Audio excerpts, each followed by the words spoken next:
Welcome to the White Paper Review. I'm Brian. That is Gordon with the beard. And this is, by the way, I've never said where we're located. I'm way the heck out west in Oregon. Gordon is way up north somewhere near the Arctic Circle. Where are you?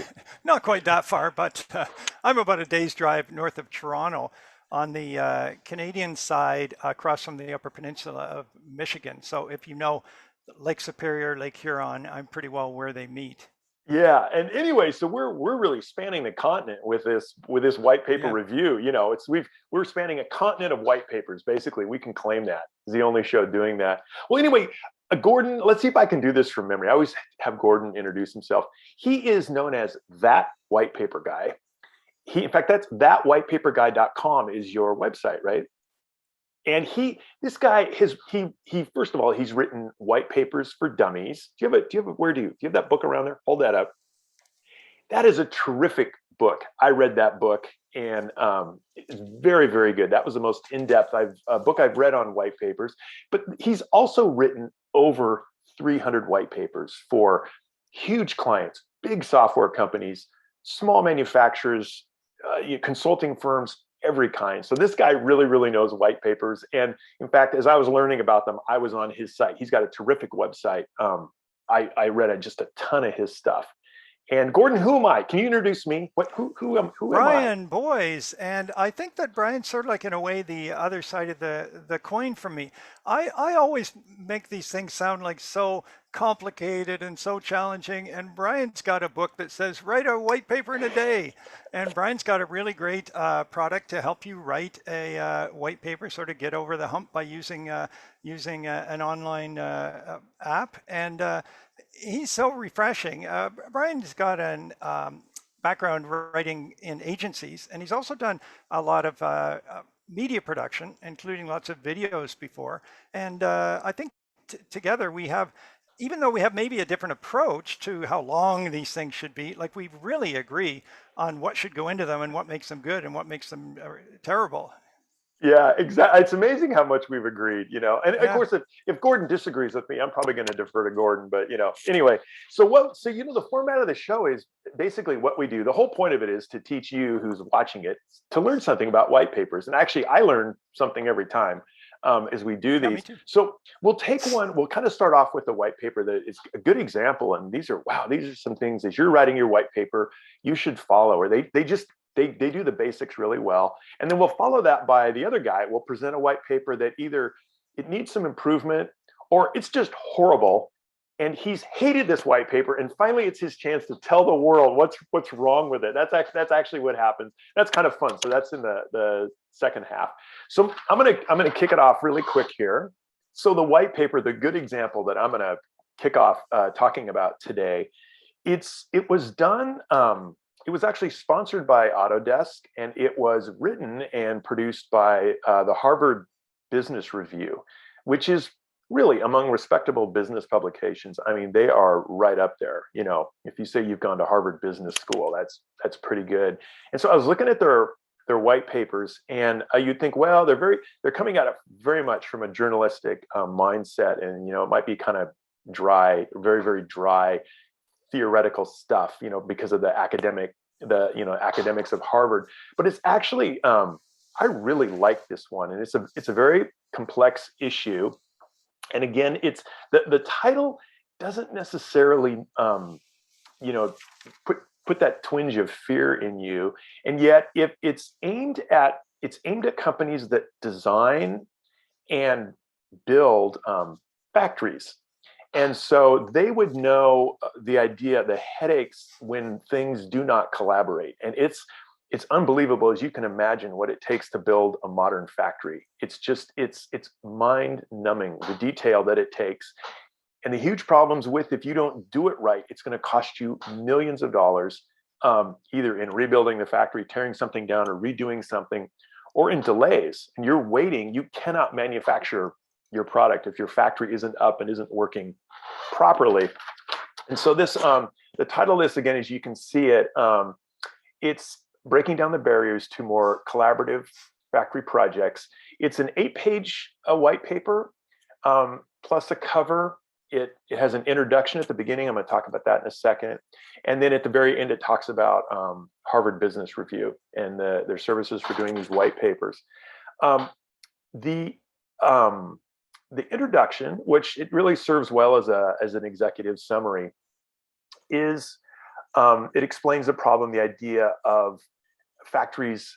It's so funny because we think of just-in-time production in factories because the way consumer tastes change or what needs change, you've got to quickly change to making some other kind of product or switching up the product you're making. And what's pointed out in the introduction is that so often these principles of quick nimbleness are not in the actual process of building the factory, that it's still done in quite a traditional way.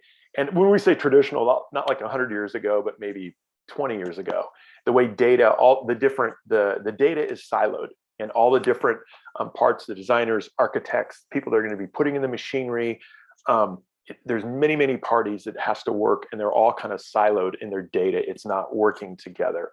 And so in this case, the intro, the client for this, the person that wants to get money, money out of producing this white paper is Autodesk. And so the introduction is from the sponsor. It's the Vice President of Industry Strategy, Design and Manufacturing for Autodesk. So he writes the introduction, and again, it's really in keeping in tone with the white paper. It doesn't read like a letter from him or anything salesy, but literally his title, where it says Autodesk, is the only place in the white paper that the name Autodesk is mentioned. Wow. And so again, you have to assume they have what they're going to talk about, this incredible kind of software that the solution they're going to land on, they have it. And Autodesk is where you're going to get that from. And they're so confident, and they know you're not going to buy, $10 million software or whatever it costs. You're going to set down the white paper and buy it. They know it's going to be a process. And this white paper is just one step in the process of giving you the confidence that Autodesk knows what they're talking about. And so however much that software costs, it's going to cost you tens of millions more. What I like about the white paper itself is that the argument builds very nicely. They start with the problem, describing the problem that was kind of laid out in the executive summary. And then they do what I love it. I call them straw man solutions. They go through and they talk about things that people have tried to bridge this gap in information, this gap in everybody working on the same page. And you think, well, gee, you think that would just be easy. Couldn't everybody just share the same digital plans? But it's not that simple. And so anyway, you can see here, it says you have gaps in the factory planning process. And then they have, some just very tasteful, because it's Harvard Business Review, the graphics are just, they're fairly simple, very journalistic looking graphics, kind of statistics on things like delays and costs and stuff. So anyway, so they begin with the problem, and then different solutions that have been tried, but ways that those solutions fall short. And then just to summarize the whole thing, they land on the solution they land on, it's called the digital twin. And it's actually, this is really amazing. It's a live working model of the factory. So it's a digital, completely realistic digital model of the working factory. And the factory is fitted with sensors so that the digital twin, that's what they call this thing, is exactly the same, including, so all the components that make the factory work. So all your heating, plumbing, roofing, electrical, and then all the machinery in it is in the digital twin. So it's like the most realistic simulation. I mean, it's like in close to real time that this thing. So what you can do is then, if in construction or you have changes or you're going to change out machinery, you can see how in the digital twin, how it will impact the factory. And it's just an extremely accurate simulation of that. So that seems pretty cool. So you got to love it. So authoritative sources, the Harvard Business Review, they're not finding articles in the Wall Street Journal or, factory monthly trade magazines. They actually talk to, their sources are mostly interviews with with leading executives all over the world who have either design machinery or expertise in this area. They have a couple, they cite a couple outside studies from respected sources, but they never talk to anybody from Autodesk. So it's just Autodesk is the sponsor, and that's it. And this thing is a hermetically sealed, the whole argument about how it works. And then finally, I would just what I love about this as a great example of a white paper is the information is something that you would pay to read. It's just so good. The overview of the kind of how things are now, how things don't work, and how this type of solution that's being worked on by multiple companies is really seems like the best. Research is showing that to be the best place to land. It's valuable information, and yet you can go to the Harvard Business Review website and download this for free. And I'm sure Autodesk is distributing it as well. And so I like to say, we in our white paper clients are like, well, yikes, how am I going to get this? People want mass distribution of marketing materials, but a white paper, especially depending on what you're selling, and this has happened to clients for me, if you get the right 50 people reading a white paper, I mean, that's not for all the effort and the thousands of dollars it takes to write one. You think only 50 people read it. But if it's the right 50 people, or maybe in this case, it's the right 100 people, it absolutely makes the white paper worth it. And so this is an example where it's really written to that audience. And so if the right people read this could mean tens of millions of dollars in business for Autodesk. So anyway, I like how it's done. It's just got that feel of a report. And my guess is that this will be a thing that will, because it's so well done, we'll have a number of years of life as long as this solution continues to be one that people are migrating to. So I don't know, Gordon, what are your thoughts? Can you go to the very end? Does it even Yes. say about Autodesk? It actually, no, it never does. Wow. That's it says the end. about Harvard Business Review. Isn't that confidence? Isn't that confidence in your and the thing is, I've even heard of Autodesk, and we even a layman's. So it's probably so well known, right? That and you'd go look it up. Yeah, I thought that's confidence. Boy, that's confidence in your in this as a marketing piece, meaning it's so hands off. Come and read it. We're inviting you to. We're not going to sell you anything. Come and read. Come and learn. Yeah. We're not going to try to sell you doesn't anything. name a product. Well, this reminds me of when people come to me and say, "We want to create some thought leadership. Can you write us a white paper to create some thought leadership?" Well, no. A guy like you or I can't just go out and make one of our clients that we work with for a few weeks the leader of the parade. We can't do it. But Autodesk is already the industry standard, multi-billion-dollar company. Harvard Business Review is already a totally respected publication and backed up by a business school. You put those two together, you actually have some leadership to start with.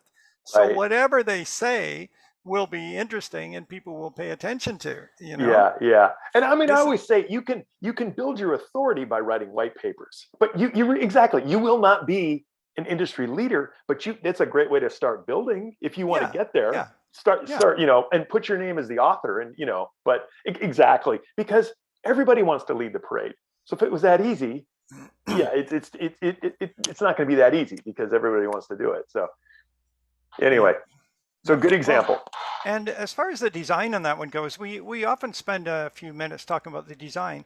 It looked a lot like the business journal itself, right? It had 2 columns, not particularly big type, not particularly short paragraphs, but there were a lot of quotations. Yeah. And quotations are easy to read. Yes. And I would bet you that people read through it just because the information was so interesting and so authoritative that it sort of propels you along. I would read that. Yeah. Whereas if it was from any lesser lights, I might start having a problem with the typography of it. But they kind of followed their standard, and it's a standard people are familiar with and that they associate with sort of brainy ideas. Exactly. I mean, people pay to read the Harvard Business Review because it's valuable information. And so this appears to be something you would pay to read. It's that good, and Yeah, you don't. So yeah. it's a real winner. Well, thanks for showing that one. That's neat. I didn't know. So they obviously have a little. The Harvard Business Review has some kind of research or content creation wing, and this is something that a lot of traditional publications have gone into. Many newspapers have that. New York Times has that. The the Times and the Financial Times in England have that, and these are quite respectable places to go to get content written because they already have that authority. They already know how to research. They know how to write. They know how to meet a deadline. They know how to design a publication. And some of them even promise that they will insert this into their publication or into their newsletter, right? There's a really neat kind of online magazine called Raconteur, RACONTEUR, from the Times in London, right? And I think it's every 2 weeks, and it's a amazing magazine, which is all sort of feature kind of articles about a certain topic, and really definitive stuff. And some of that, I believe, is sort of sponsored content from some of their Okay, clients. So interesting. it's a neat development. And versus where are you going to go to get your content written, right? Like there's so many content agencies, and Yeah. I have to tell you that the ones I don't like are the ones that were former advertising agencies that saw the bottom falling out of the advertising market as everything went online. And they used to be great at doing TV commercials and logos and maybe radio jingles and stuff like that. Suddenly nobody is spending money on that. Everybody's spending stuff online. So they suddenly go, oh, we can do that too. We'll be an online marketing agency, a digital marketing agency. And then people start doing content marketing, and these same Joes go like, hey, we can do content marketing too. We can do content marketing too. But they still are, in their DNA is that old advertising sort of rip-off agency model. And they're not the best place to get well-researched, long-form content like white Right, papers. right. Absolutely not. Yeah, yeah, yeah, Going yeah. to a going to a content agency that's been founded by former journalists. Now that's where you're going to get good work. Yeah. Well, and they can, maybe those agencies hire journalists, you know, people with Yes, journalistic yes, they backgrounds. could build Yeah, up. yeah. They could build up. Yeah, I've yeah. I've seen that. Yeah, yeah. So it's interesting. In the last example Brian showed, it was kind of clear that that company, that the Harvard Business Review had used its kind of corporate standard look for that report, and it was one we're already familiar with. Here's an example of a corporate standard gone terribly wrong, and I have to sympathize with designers who have sometimes told me, oh yeah, we've got a corporate standard for white papers. I got to follow it. I can't change that. And it becomes like a major impediment to doing an effective white paper, because the templates are usually something that was done for some other kind of content, and then they've just said, oh, just make that 5 pages longer and we'll call it our standard for a white paper. And then when you see the kind of white papers that get put out, or the kind of inappropriate stuff that's put into the corporate standard, you realize, like, gee, really, it needs a rethink. That corporate standard needs a rethink, but the designers and the writers can't always do that. So here's a white paper that I think profoundly wastes people's time and wastes pages. And I think that white papers really are like a nonfiction book. They have 3 big chunks. At the start, they have what I call the front matter. So that's going to be the title, table of contents, some kind of introduction, the copyright notice, all that stuff that goes at the front.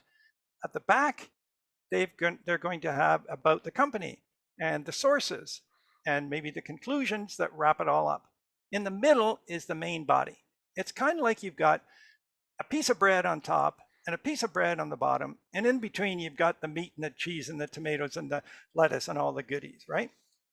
The front matter and the back matter kind of hold it together like the bread on a sandwich, but you don't want them to get out of hand. And this is a case where this white paper is nearly 2/3 bread and only 1/3 filling. That's not enough. So let's take a look. text cover, no graphic. Oh, this is a 2-page spread, a full page of yellow. A table of contents, an introduction, and now we get in the main body. It's calling it page 2, but we're already up to page 5, right? Really, if you count the cover as one.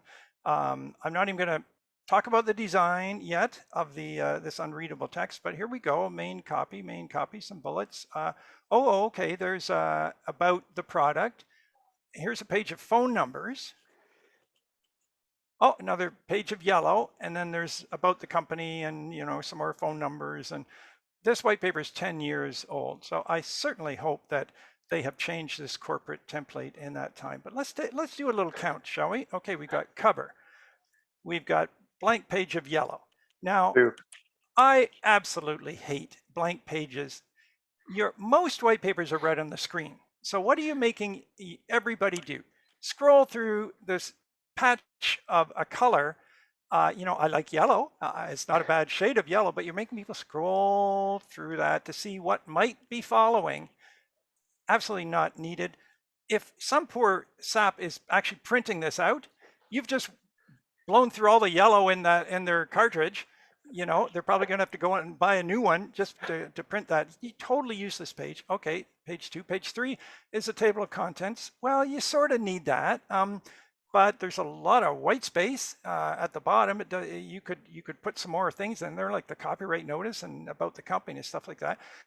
Page 4, introduction. Okay, so of those 4 pages, how many do we really need?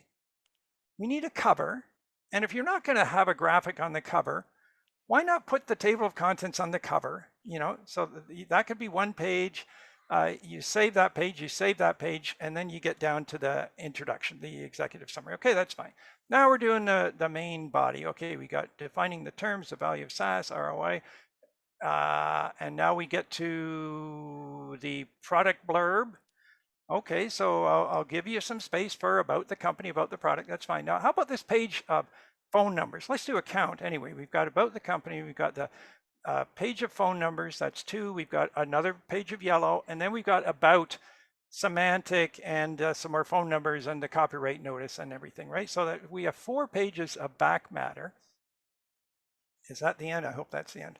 How many of these do we really need? Oh my goodness. Well, I'd give them a page about the company. Okay, we'll give them 1 page there. This page of phone numbers, who are they kidding? The reason people download white papers is because they don't want to phone up 1-800 talk to a pushy sales guy right now. Nobody is going to phone these numbers. And what is this? 1975? Like, we have to publish these phone numbers and the postal codes of our offices? What is this, to make us feel good that we're all over the world? Or is this actually something anybody can use? You go on the web, it knows what country you're from. It's got, anywhere you look, some phone number, some email to click. Like, this is a total waste of overhead. You know, 10 years ago they did this.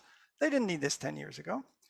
Oh, that other page of yellow. Okay, so we got 2 pages now that could go. In this page here, I would condense this with the other page because it's completely company blah blah. And some of the stuff down in the bottom, for specific country offices and contact numbers, please visit our website. Oh, so they updated that, but they forgot to drop this page here, which was in their corporate standard in every white paper they ever published. So look, they're publishing all these numbers, and on this page it says, please visit our website to get the latest numbers.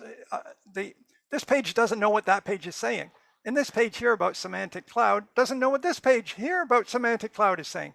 Like, what is this? Like, this is this useless boilerplate that they've kept in the corporate standard, and the poor schmuck of a designer had to keep it. You know what I think about those yellow pages? So basically, I'd say you've got a copyright notice here, and you've got the head office. You know, put that on the table of contents.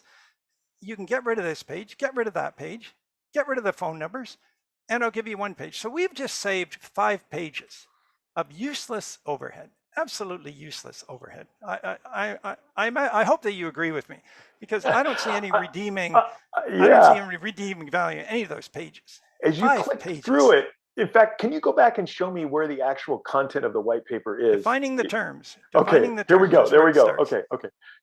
So there's 1 page, 2 pages, 3 pages, 3 pages 3 pages of in a, and content. how many pages is this document? 11. 8 page? 11. 11? 11. 11. Now, No we could even kidding. we'll give them the introduction. We'll give Yeah, them 4 pages out of 11, but the other, what do you need? You need a cover, and you need about the company at the end. 6 pages, 7 pages. This has got like 4 or 5 pages of ugly flab that really should be cut. Now, when you look at it a little bit closer, man, that's using a pretty small typeface, eh? That is pretty small. And the line is so wide. yes, I noticed that even on a Oh, screen like this. Yeah, oh. yeah. So I think I've got some numbers about that. The horizontal line is 120 characters wide. That Wow. is a killer on our eyes. You remember your example with the Harvard Business Journal look? Yeah, That's got 2 columns that are probably about 30, characters wide, or maybe 40 at the most. That's comfortable to read. Why are newspapers in columns? Because it's easy to read. right. Why is this thing in something that should be split up into about 3 or have way bigger white spaces? You know what I would do with this is basically maybe even keep the white space. Maybe not even increase the white space around the edges, but bump up the point size 2 or 3 points and make it run on an extra page. Heck, we got pages to spare. Yeah, Give it another couple of pages. So then you would have a white paper that would be a cover and a table of contents, the introduction, start in and give them 5 pages of actual content, and then have about the cloud, and then have about the company, and it's going to be 8 pages. Then you'll still have saved 3 pages of useless content, and the thing will be way easier to absorb, way easier to look at, way easier to read, way more sensible, easier to print, easier to scan through on the screen, and you'll have some kind of corporate standard that makes some kind of sense. So I think in terms of the structure, the flow of the pages, this paper is just doing everything wrong. And when I see those full pages of color, my blood just starts to boil. Because I'm not going to print them, but I've done stuff like that before, where I print something and then it kills one color in the cartridge. You know what that's like, and then you have to go to Staples to buy the missing cartridge because the printer's refusing to print anything else. yeah, Oh man, yeah. thank One you color's very out. much. Thank Yeah, you very much. the whole 3 color. Yeah, it's $70. I want to say it's interesting that in there, if you go back to the introduction, that first spread at least, it's the subheads are kind of wasted. Like you could almost put those, you can almost say anything under those. Now the value of SaaS, of course, is that would be specific to that, but the introduction tells me nothing. Yeah, And I feel introduction. like It's a label. it can be the introduction, but give me a subhead that like kicks off the problem. They don't, and the same thing with defining the terms. It means, I thought that was a glossary. I would have skimmed over that. I didn't realize that was part of the argument. So yeah, so even with It's their hard type, to say if that's part of the argument, Brian, because I said, oh, a glossary. And look, I didn't think the white paper had started yet. Oh, they're gonna, at the beginning of scholarly papers, they'll and here's the your value of glossary. SAS, it still sounds like some kind of introductory throat clearing. Right, exactly, Yeah, exactly. yeah, So, yeah. oh yeah. Maybe there was a set of white papers and they're all 11 pages and they only had 3 pages. And that thing about And they repeated the about page twice. yeah, That looks just like a yeah, down mistake. yeah, Someone just didn't yeah, proof this yep. thing. And then they say, like, come to the website for our phone numbers. Oh, but for your convenience, we've wasted a whole page on phone numbers over there. I mean, that's like 1992. When did we, by 1999, at least, companies had that on the web. Yeah. That is amazing. That is amazingly uncompelling. Just get a white paper out to get a white paper out. And just to emphasize what you've said, like, it's a good little tip about writing headings, right? You can have a label. A label tells nothing. Introduction. That's what this part of the thing is. It's like saying conclusions at the end. Well, what are you saying as the introduction and what are you saying as the conclusions? It's much more powerful to actually give your statement in there. And then somebody is just scanning through. Like all we can bear to do with this one is scan through. At least we'll get something. Right now, all we get is placeholders. Yeah, yeah. And maybe this was I'm always trying to think of, well, why could this have happened? Maybe somebody had output it and understood that they were going to print this one. So this is a PDF. You know what I'm saying? Like meaning they were going to print it. Go to Kinko's or like print it, have it printed. So okay, okay. You can have your colored page because someone else is paying. It's an actual print shop doing it. That's the only thing I can think of. Oh, well, you know what it is. I think there's another thing too, is that see the spreads we're looking at it here. This is the way the software sometimes expects to do a longer document, right? They're doing it like a little book. So we have to have the table of contents on a right-handed page.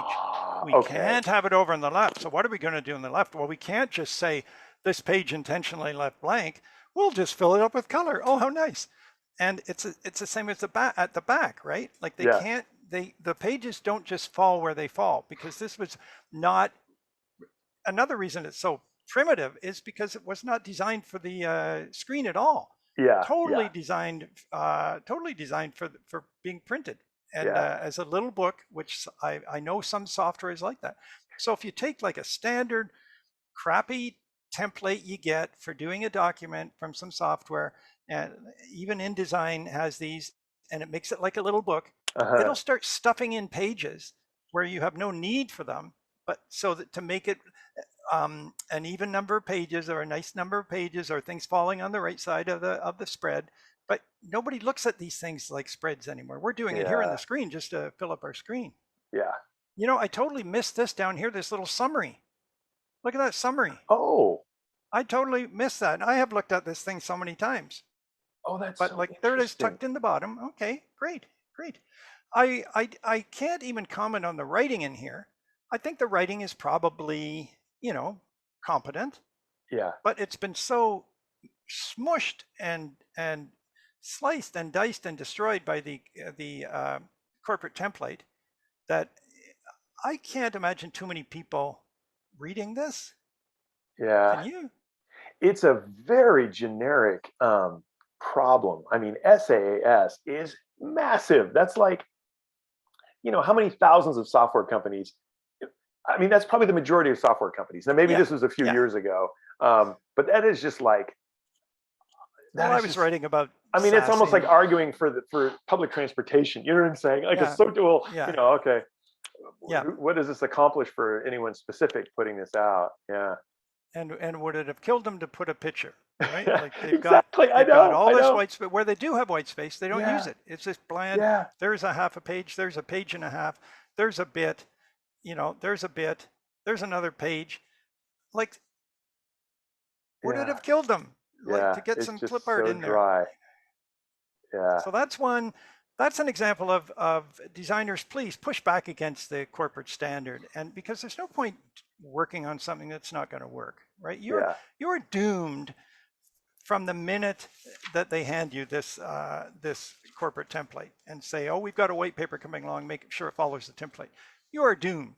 That project is going to fall flat if it looks like this. Exactly. And that brings up a great point. As you're in developing a white paper, part of your plan is distribution. And so you got to ask, how is this thing going to be read? And so the standard seems to be a PDF because that kind of holds the layout. But even that these days is a little restrictive. If people are reading it on their phone, it's too. So, but at any rate, and maybe 10 years ago, they just couldn't. You said it was 10 years old? Yeah. Maybe that. Well, I mean, but 10 years ago, I don't know, people were at least reading it on their computer. And that doesn't even fit with reading on your computer. So, and there's some. The one data point I saw about this was a survey that was taken about content, and it was like, where do you read white papers and case studies? And it was 90% of people read them on their screens, their desktop or laptop screens. Okay, and 10% print them out, and it probably skews. I'm just guessing here, but it probably skews with age. That somebody that's 60 years old probably prints out more than they read on screen. Or maybe it's that those 10% that are going to be passed around that are really solid gold that people really like, they might print out. But you print out something like that, it's going to bug everybody, really bug them.